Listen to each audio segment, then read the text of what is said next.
4 tests with 12 spelling words and 12 vocabulary words. Then you have round 5 and 6 at the microphone. So because of those computer-based spelling and vocabulary tests, they have a score that's piling up throughout the competition, a maximum of 72. And those top 12 scores, maybe a couple fewer, will end up in the finals tonight. It's not just what you see on stage. They've proven what they can do on that computer as well. It's been going on for a couple of days. It's a cumulative competition. Paul Keaton is our next speller. Hi. Hello. Curculio. Curculio. Curculio. May I have the definition? Any of various weevils, especially one that injures fruit, as the plum curculio. Yes. Does this come from Italian? It's from Latin.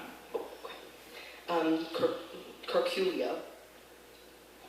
Am I saying that correctly? We can't offer a guarantee, but we don't notice anything problematic. Is there anything else in the etymology? It's just from Latin. Curculio. Curculio. C-U-R-C-U-L-I-O. Curculio? Correct. Well handled by another young man from an experienced spelling family. You see his sister Emily there in the middle. We saw her here year after year after year. So much of that spelling knowledge stays in the family and gets passed on. Neha Shashadri. Phocine Phocine? or phocin. Does this mean relating to seals? It does indeed. Okay. Can you give me the language of origin, please? It's from Greek-derived Latin and a combining form. Okay, and can you do the sentence, please? The great white shark swam close to shore in hopes of enjoying himself a tender phocine breakfast. Sounds nice. Okay, can you give me the alternate pronunciations, please? Phocine, phocin. Okay. Phocine, and it's Greek, you said?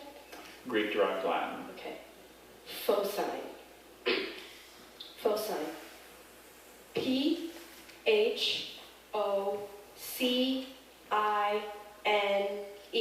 Phocine. Correct.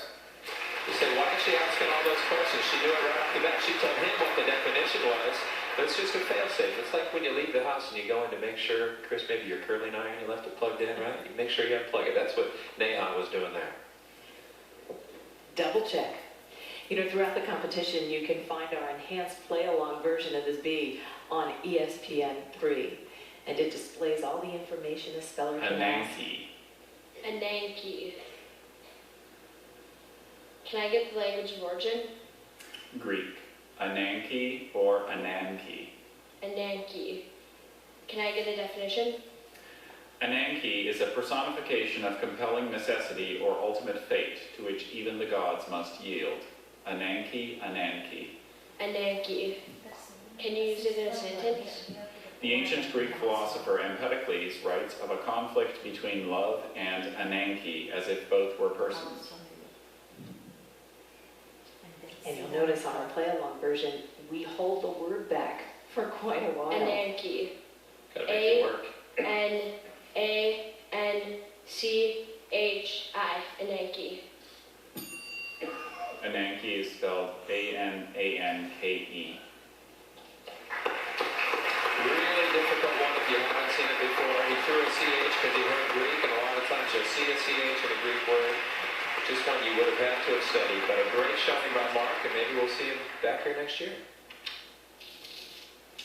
Our next speller is Ferris Khan from Columbia, Missouri.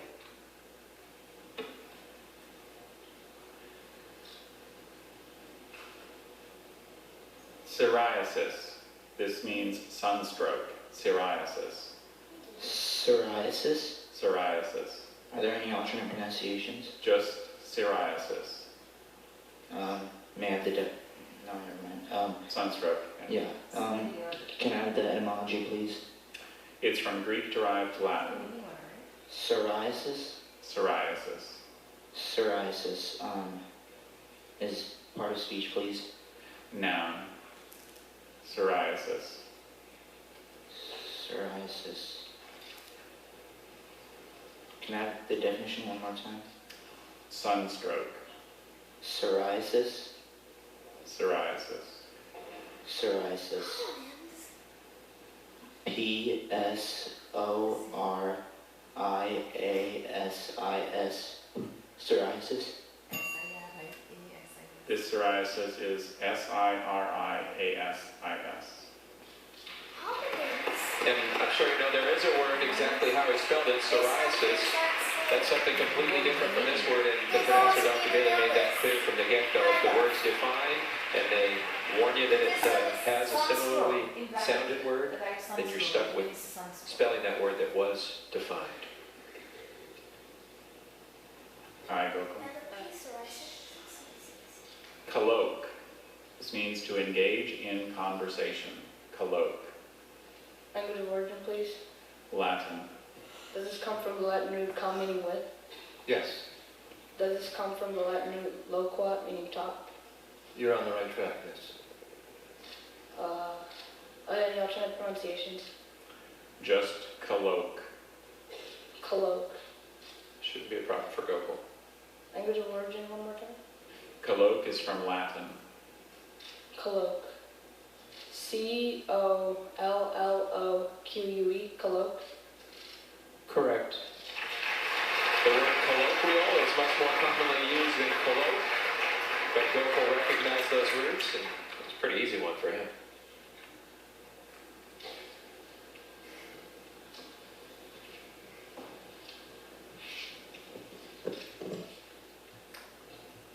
Cadell. Cadell. Can I have language of origin, please? It's from a word that passed from Latin to Provençal to French. Cadell. Cadell. Can I have the definition, please? The larva or adult of a small cosmopolitan black beetle, destructive to stored grain and sometimes preying on other insects. Cadell. Can you use this word in a sentence? When stopped at customs for carrying a cadell in a sandwich bag, Leon could not convince the officials that he was an entomologist, nor did they buy his excuse that he was just a weird man. Cadell. Can you repeat the language of origin, please? Latin to Provençal to French. French is the Cadell. key for the ending, but what about the beginning of the word? Two different possibilities. Cadell. C-A-D-E-L-L-E. Cadell. Correct. No problem for Sanjana. She was impressive last year when she tied for 22nd. We may be seeing her tonight. Well, our next speller is Shireen Hoffbar. But before we get to him, a reminder that the best tennis players in the world, it's the second Grand Slam of the year, the 2014 French Open at Roland Garros. Round 3 coverage continues tomorrow morning and every morning on ESPN2, 5 a.m. to 10 a.m. Eastern. Also, watch ESPN. Now back to young Mr. Hoffbar. His 5th and last year of eligibility here. Look at him over the years, Paul. From a 2nd grader to an 8th grader, you talk about watching Shriram grow up. What a delightful young man. Finished in 3rd last year.